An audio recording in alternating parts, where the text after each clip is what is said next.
ये महिला पहलवानों के साथ बदतमीजी कर सकते हैं, ये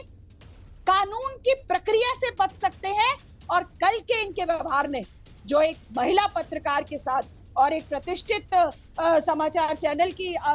महिला पत्रकार के साथ जिस तरह का बिहेव इन्होंने किया, इनके सिक्योरिटी गार्ड्स ने किया, जिस तरीके से उनका कैमरा फेंका गया, जिस तरीके से उनका हाथ झटका गया, ये सब चीजें एक्चुअली उनका माइक जैसे फेंका गया, ये एक्चुअली दिखाती है कि कितनी ज्यादा इनके अंदर इनको अभी भी देश के कानून के प्रति सम्मान की इनके अंदर कोई भावना नहीं है। एक्चुअली कल भी पत्रकार महोदया के साथ इन्होंने उसी तरह का बर्ताव किया है। और दूसरी बात है, ये एक्चुअली साबित करता है कि वो लड़कियां, उन लड़कियों ने,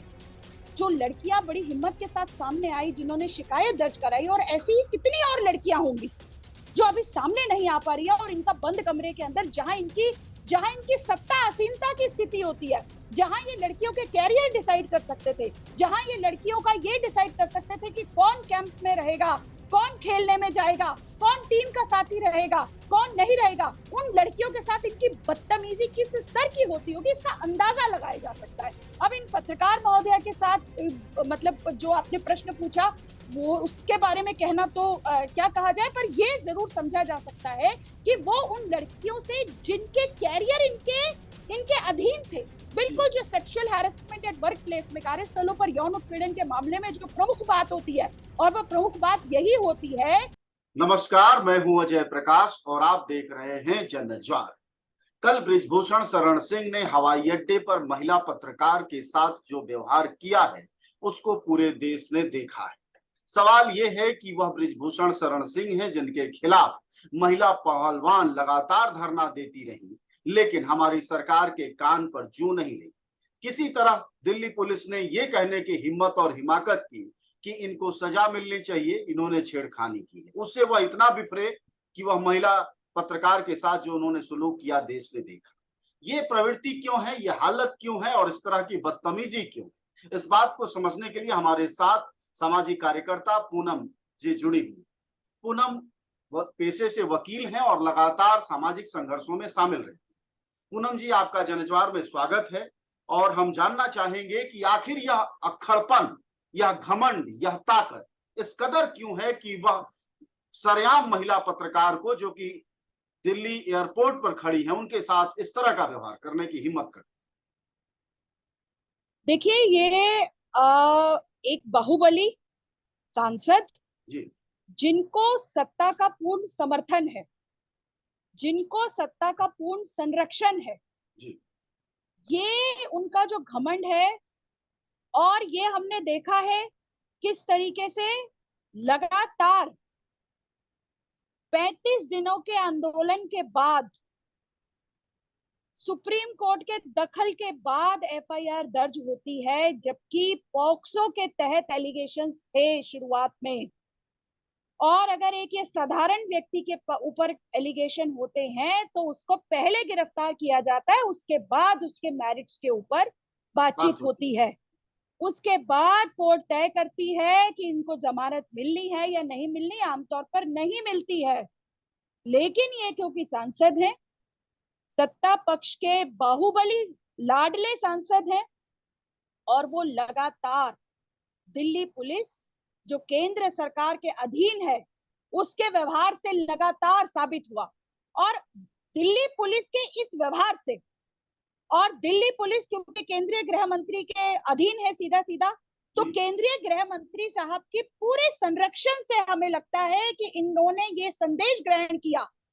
कि जब देश का कानून, जो सर्वोच्च होना चाहिए, जो सर्वोपरि कानून है देश का, लेकिन जब बाहुबली सांसद के लिए उस कानून को पालन करने में, क्योंकि वो सांसद है और सत्ता पक्ष के आंख के तारे हैं,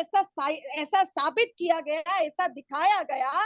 तो दिल्ली पुलिस ने, जो आमतौर पर साधारण व्यक्तियों के लिए कानून लागू किया जाता है, इस विशिष्ट व्यक्ति के लिए, इस विशिष्ट आरोपी के लिए कानून को भी अपने,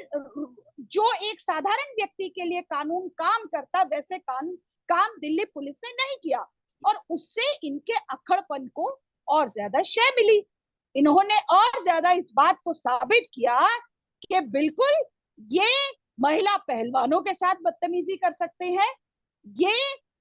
कानून की प्रक्रिया से बच सकते हैं। और कल के इनके व्यवहार ने, जो एक महिला पत्रकार के साथ और एक प्रतिष्ठित समाचार चैनल की महिला पत्रकार के साथ जिस तरह का बिहेव इन्होंने किया, इनके सिक्योरिटी गार्ड्स ने किया, जिस तरीके से उनका कैमरा फेंका गया, जिस तरीके से उनका हाथ झटका गया, ये सब चीजें एक्चुअली उनका माइक जैसे फेंका गया, ये एक्चुअली दिखाती है कि कितनी ज्यादा इनके अंदर इनको अभी भी देश के कानून के प्रति सम्मान की इनके अंदर कोई भावना नहीं है। और ये सवालों का जवाब सही सही देने के स्थान पर पूछने वाले पत्रकारों का गला घोटने में, उनको धमकाने में, उनके साथ बदसलूकी करने में, और साथ साथ इनका ये पितृसत्तात्मक व्यवहार भी दिखाता है कि एक महिला पत्रकार होकर के आपने ये पूछने की जरूरत की कि महिला पहलवानों ने आरोप लगाया है और जो है वो क्या सोच रहे हैं। महिला पत्रकार अगर उनसे पूछ रही है तो ये उनको जो है गवारा नहीं हुआ, और उनके अक्खड़पन को लगातार इस व्यवस्था के चलाने वालों ने क्योंकि शह दी है, तो उन्होंने जो है इस बात को फिर से अपने व्यवहार के द्वारा सामने लेकर आए हैं, क्योंकि व्यवहार तो उनका यही। एक सवाल और उठ रहा है कि अगर दिल्ली एयरपोर्ट पर तमाम कैमरों के बीच एक सांसद ऐसा व्यवहार कर सकता है, तो जो महिला खिलाड़ी इनके ऊपर आरोप लगा रही थी कि इन्होंने बंद कमरे या बंद कमरों जैसी हालत में या कमरों में बुलाकर जो दुर्व्यवहार किया, क्या यह महिला पत्रकार अगर इनके किसी प्राइवेट स्थान पर होती तो क्या इनकी ये शिकायत महिला पहलवानों जैसी शिकायत में नहीं बदल जाती? ये जिस तरीके का घमंड, एक पितृसत्तात्मक रवैया, एक मतलब जो कहते हैं ना एक अहंकारवाद, उसका जिस तरीके से इन्होंने प्रदर्शन किया है, एक्चुअली कल भी पत्रकार महोदया के साथ इन्होंने उसी तरह का बर्ताव किया है। और दूसरी बात है, ये एक्चुअली साबित करता है कि वो लड़कियां, उन लड़कियों ने,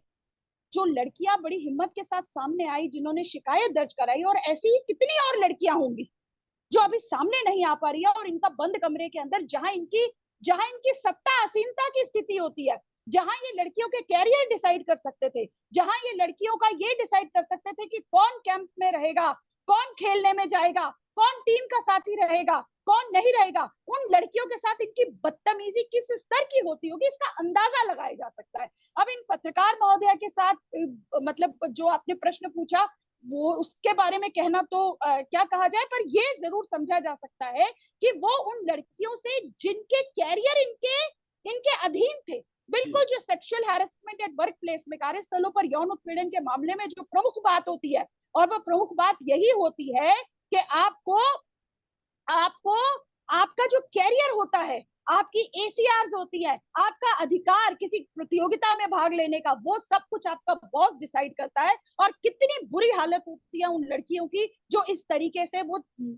छोटी लड़कियां 17, 18, 16, 15, 20 साल की लड़कियां, नौजवान लड़कियां, उनके ऊपर क्या बीतती होगी, इसका अंदाजा लगाना बड़ा सहज है। और जो लोग अभी तक कहते रहे थे कि ये लड़कियां अब तक क्यों नहीं बोली, अब एक पत्रकार महोदया के साथ सरे आम खुले आम जिस तरह का इन्होंने बर्ताव किया है, उससे उन सब लोगों की बोलती बंद हो जानी चाहिए। उन्हें समझना चाहिए कि लड़कियों के ऊपर वो किस किस तरह की तकलीफ से और किस किस तरह के दुख से वो गुजरी होंगी, और कितनी हिम्मत करके ये 6-7 लड़कियां जो सामने आई, कितनी हिम्मत करके ये सामने आई होंगी, ये बात एक बार फिर से साबित हो रही है। जी, आप सब जानते हैं कि जनज्वार का खर्च आपके जनसहयोग की बदौलत चलता है। आप भी जनसहयोग में शामिल हों और आजाद और स्वतंत्र पत्रकारिता को बनाए रखने के हमारे इस महाअभियान में शामिल हों। हमें इंतजार रहेगा आपके सहयोग का, क्योंकि आपका सहयोग ही हमारी मजबूती का सबसे ताकतवर रास्ता है। धन्यवाद साथी। एक आखिरी सवाल आपसे ये कि जिस तरह घटना सरेआम हुई, वायरल हुई, उसके बाद दिल्ली पुलिस ने किसी तरह का संज्ञान अब तक नहीं लिया है आपसे बातचीत करने तक। उसके अलावा अदालत ने कोई संज्ञान नहीं लिया है, न ही उस चैनल ने कोई कड़ा रुख अख्तियार किया है। तो ये किस तरफ इशारा करता है? अच्छा देखिए, जहां तक अदालत की बात है, क्योंकि वो मतलब छोटी अदालत है, निचली अदालत है, वो तो अगर उनके सामने कोई कंप्लेन करेंगे तो निश्चित तौर पर वो संज्ञान लेंगे। पर मैं इसमें जाहिर सी बात है चैनल के व्यवहार की तरफ जरूर कहना चाहूंगी, क्योंकि मेरी जानकारी के मुताबिक, अगर मैं गलत हूं तो आप सही कीजिएगा, चैनल ने भी अभी तक कंडेमिनेशन तक, एक खंडन, एक निंदा एक निंदा तक नहीं की है। ऑन ड्यूटी उन पत्रकार के साथ इस तरह की बदतमीजी की गई है। एक्चुअली ये ऑन ड्यूटी महिला पत्रकार का sexual harassment at work place है। ये एक्चुअली साबित करता है कि जो महिला पत्रकार ड्यूटी पर होती है उनको किस किस तरीके से उत्पीड़न का सामना करना पड़ता है और किस तरीके से, और उनके साथ जो भी व्यवहार किया वो इसीलिए क्या, महिला पत्रकार। इसीलिए उनकी मतलब मुझे ये कहने में कोई गुरेज नहीं है, कि मुझे कोई कहने में ये हर्ज नहीं है कि वो एक महिला पत्रकार थी और महिला पत्रकार महिला पहलवानों के लिए सवाल पूछ रही है, उनसे उनको प्रश्नों के घेरे में खड़ा कर रही है। ये बात बाहुबली पितृ सत्ता को मानने वाले और पितृ सत्ता को स्थापित करने वाले सांसद को नामंजूर थी। और इसलिए ये चैनल का भी रवैया एक्चुअली साबित करता है कि जब उनके महिला पत्रकार कितनी मुश्किल परिस्थितियों में काम करती है। हम अभी भी उस चैनल से हम अनुरोध करते हैं, आप कम से कम संज्ञान लीजिए और कंप्लेन कीजिए। और दिल्ली पुलिस की जहां तक बात है, दिल्ली पुलिस वैसे हर चीज का संज्ञान लिए घूमती है अगर उनको, क्योंकि इस पूरे आरोपी को लगातार, वो पहले भी एक खास तरह का उनके प्रति रवैया रहा है। बहुत लड़ाइयों के बाद, बहुत आंदोलन के बाद दरअसल दिल्ली पुलिस मजबूर हुई है। दिल्ली पुलिस को आंदोलनों के द्वारा मजबूर किया गया कि वो अभी तक की भी जो चार्जशीट फाइल हुई है, जो भी कानूनी प्रक्रिया हुई है, वो आंदोलनों और एक जनता के दबाव में हुई है, महिलाओं के दबाव में हुई है। पहलवान लड़के लड़कियां जो सड़कों पर आए और पूरे देश के लोगों ने जैसे इनको समर्थन किया, उसकी वजह से ही दिल्ली पुलिस जो भी कार्रवाई है वो करने पर मजबूर हुई। इसलिए बिना मतलब हम समझते हैं दिल्ली पुलिस भी कोई स्वतः संज्ञान शायद आपके प्रोग्राम के बाद ले ले, अगर नहीं तो हम समझते हैं ये फिर से यही साबित होता है कि दिल्ली पुलिस भी इस तरीके से sexual harassment at work place की घटनाओं को ऐसे ही नजरअंदाज करती है। वो कोई संदेश नहीं देना चाहते, इनमें से कोई भी नहीं कहना चाहता है कि महिलाएं अपनी काम की जगहों पर सुरक्षित है, और अगर महिलाओं के साथ काम की जगहों पर अन्याय होगा, उनके साथ उनकी असुरक्षा होगी और उनके द्वारा सुरक्षा होगी जो सत्ता पक्ष के लाडले हैं, तो ये जो राज्य सत्ता के अंग हैं जिनमें पुलिस एक महत्वपूर्ण विभाग है, वो महिलाओं की रक्षा के लिए खड़ा होगा। ये फिर से एक बार साबित हो रहा है ऐसा नहीं होगा। शुक्रिया आपका बातचीत के लिए। हमारे साथ बातचीत कर रही थी एडवोकेट पूनम, वह सामाजिक कार्यकर्ता है। उन्होंने विस्तार से बताया कि कैसे बृजभूषण शरण सिंह का व्यवहार सत्ता संरक्षित है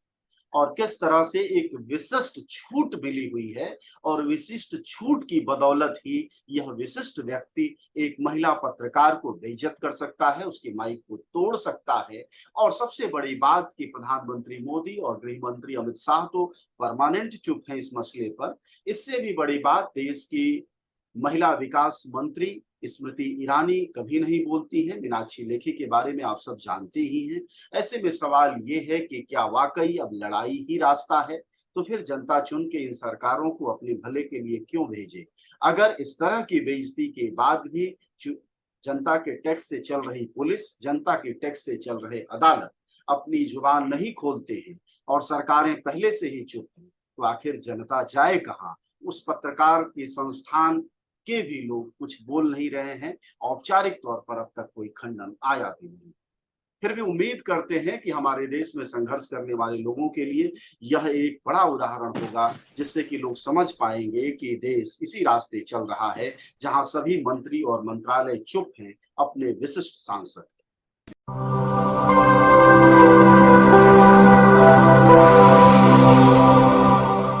जनज्वार, जनता की मीडिया।